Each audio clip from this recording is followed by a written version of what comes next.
ఇంటి ముందు పెట్టిన కాకర మొక్కలు. ఇవి పెద్ద కాయలు కాదండి, చిన్న సైజు ఎంత వేస్తాయండి. చిన్న కాకరకాయలు అంటారు దీన్ని. ఇలా నాటాను.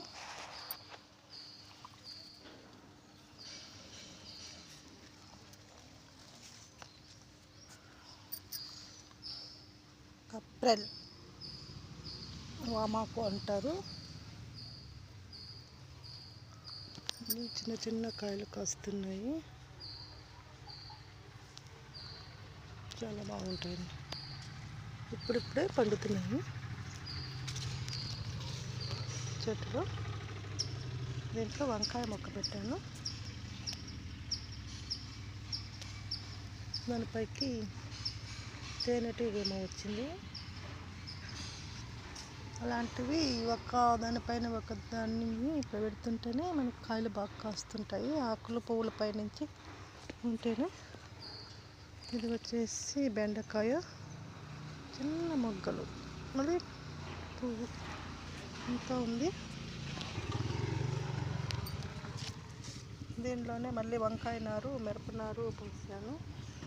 ఇది వచ్చేసి మిరప చెట్టు, ఇది వచ్చేసి పుదీనా, వంకాయ చెట్టు అన్నీ నాటాను.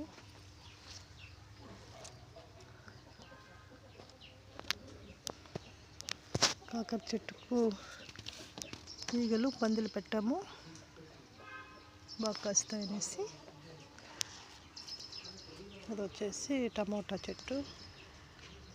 ప్రతి చెట్లు 4 మొక్కలు పెట్టుకుంటానండి నేను, ఇంటికి కావలసినవి. ఆర్గానిక్గా పండించుకోవడం వల్ల మన ఆరోగ్యాలు కూడా చాలా బాగుంటాయి అని అంటారు కదా. అందువల్లనే ఎటువంటి ఎరువులు వాడకుండా మనం ఇంట్లో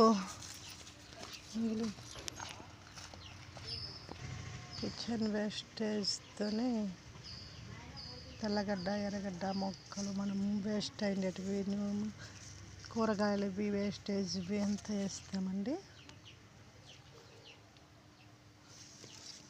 తప్పితే నేను ఇంతవరకు దీనికి ఎటువంటి రసాయనాలు వాడలేదు అని ఆర్గానిక్గానే పండిస్తున్నాము.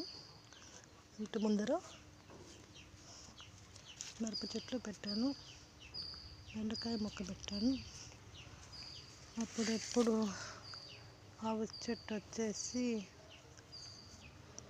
పప్పులోకి వేస్తానండి. కొద్దిగా ఒక్క రమక పెరికి కరివేపాకు లాగా వేస్తాము. దానిపైన కొంత రెండింపుగా 2 అంతలు వేస్తాను. తులసి చెట్టు. ఈరోజు కార్తీక పౌర్ణమి కదండి, సాయంత్రంగా కార్తీక దీపాలు వెలిగిస్తానండి. తులసి చెట్టు ముందు తులసి కోట. వంకాయ మొక్కలు కూడా చాలా బాగా కాసినాయండి.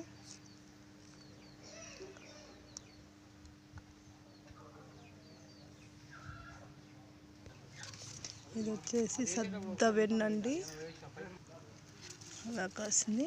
ఇంకా రాలే, గింజలు పడుతుందండి. ఇది సద్ద కంకి. ఇంటి ముందర వంకాయ నారు కూడా పెట్టుకున్నామండి. చూస్తున్నాము. ఆ పక్క ఉండేది వచ్చేసి తెల్ల కాకర చెట్టు అండి. ఆ సైడు ఇది చెరుకు అండి.